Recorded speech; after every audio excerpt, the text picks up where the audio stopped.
Okay, so an analysis of covariance is kind of like it's a mixture of a regression model and an ANOVA model. And the reason is that you have a continuous y variable.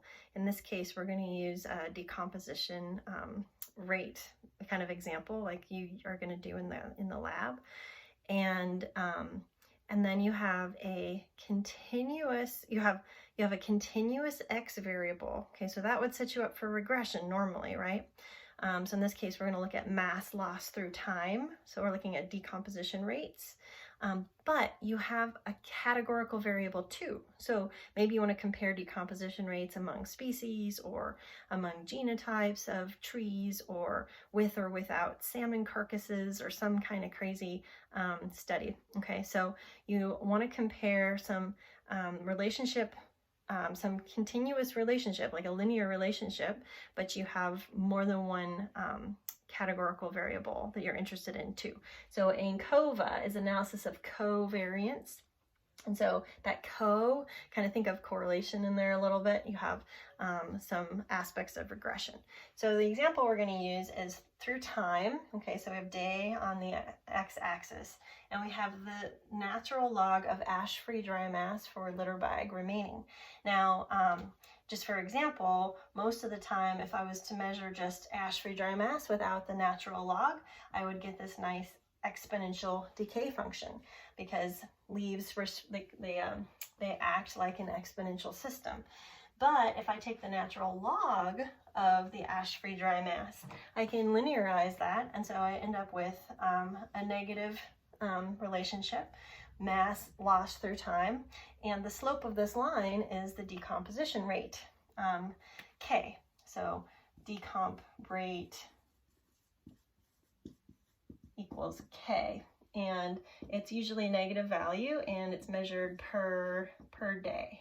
Okay, so so what we're going to talk about is really kind of like what's happening in ANCOVA. I'm not going to necessarily go into the details of how to calculate all of the ANOVA table, although I might decide to throw a lecture up afterwards. But so for example, say we have some like this ash-free dry mass through time, and we get this pattern like this, and I'm just going to use two different colors to represent two different treatments. Okay, so I've been studying willows, and they happen to have both male and female individuals, and so let's just pretend that well, I guess pink is female and purple is male willows.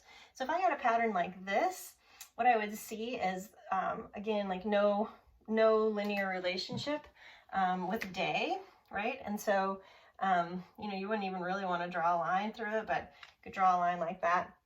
In this case, you would say that there is, and the pink and the purple lines are all mixed up.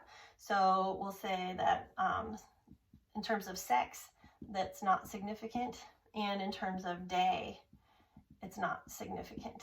And there is a sex times day interaction that's also not significant. Okay, so these are going to kind of look like, in a way, look like the interaction plots that we did for the two-way ANOVAs, although those were two categorical variables. So it's kind of similar, although you're seeing a pattern in regression space.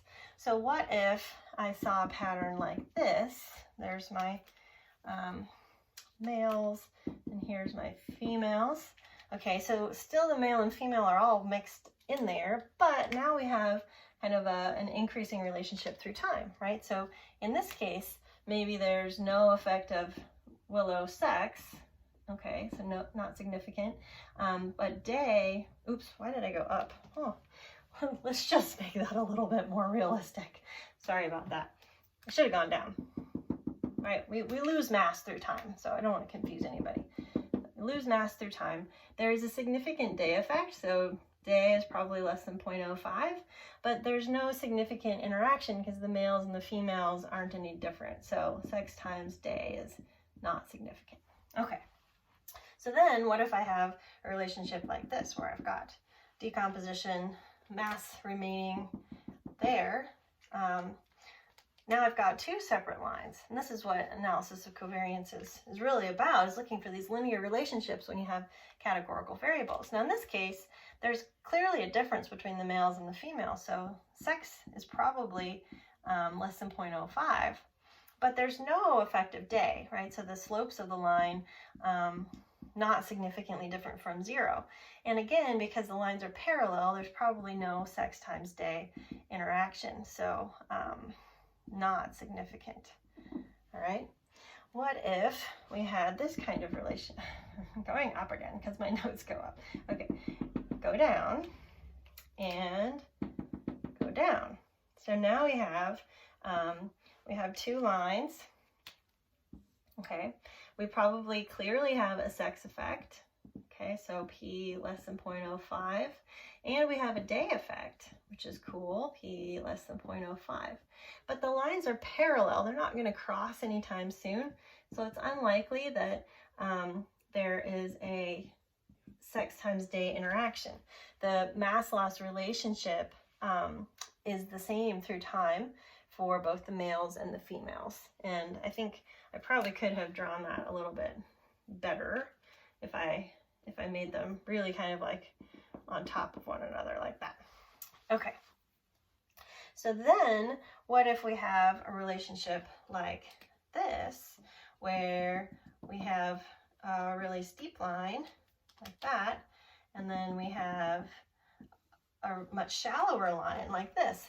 Now in this case, the slopes of the lines look like they might be different. In all these other cases, the slopes of the lines looked the same. This is what an analysis of covariance is really good at. It's different. It's trying to tell, is the slope of the line, the slope of the relationship between ash-free dry mass and day, is that significantly different between your two treatments? And so in this case, we probably have a sex difference. We definitely have an influence of time, and we probably have a sex times day interaction. And what that tells us is that the slopes of the two lines are different. And in this case, what these data would show us is that the decomposition rate for the female leaf litter is much faster than the decomposition rate for the male leaf litter. They're both decreasing exponentially, but they have two different rate values. Okay, and then the other example would be, say you have females going like that and males going like this. Okay, now it's curious, you know, it's possible you have a difference in sex. Okay, so P less than 0.05. Probably overall, there's no day effect, so probably not significant. You know, the slopes would kind of, you know, maybe it'd be slightly significant. But there's definitely a sex times day interaction. Oops, 0.05. And so, you know, if you had something like this, in this case, the females are not decomposing at all, and the males are decomposing really fast. And you definitely would get a difference in slopes. Something else is going on here that, you know, would make me really curious if I came up with this result in a decomposition study. So basically, I'm using decomposition rates, which are all exponential models, which tie back to what we learned earlier and what you're learning in calculus, but to talk about an analysis of covariance. Okay.